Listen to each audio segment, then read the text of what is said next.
memiliki hikmah dan kebaikan. Cara meneladaninya, berpikir sebelum bertindak, artinya mempertimbangkan baik dan buruk sebelum melakukan sesuatu. Yang kedua itu bersikap adil dan bijaksana, yaitu tidak memihak dan mampu mengambil keputusan dengan baik. Dan yang ketiga itu gemar mencari ilmu, karena ilmu itu membantu kita menjadi bijaksana.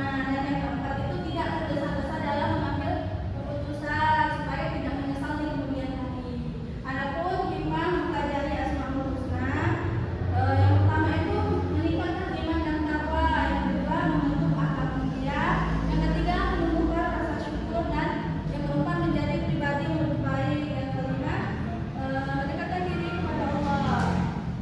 Nah, adapun kesimpulan dari pembelajaran kita pada hari ini, Asmaul Husna adalah nama-nama Allah yang sempurna dan penuh kebaikan. Kita sebagai umat Islam, kita tidak hanya menghafalnya, tetapi juga harus meneladani sifat-sifat tersebut dalam kehidupan sehari-hari. Semoga setelah mempelajari materi ini kita dapat menjadi pribadi yang lebih baik, berakhlak mulia, dan lebih dekat kepada Allah. Sekarang masuk ke sesi.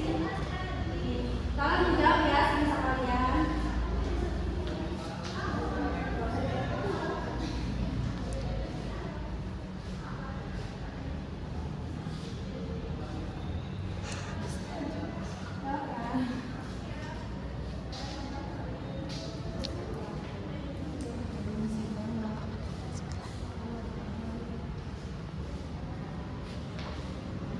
Dari sini.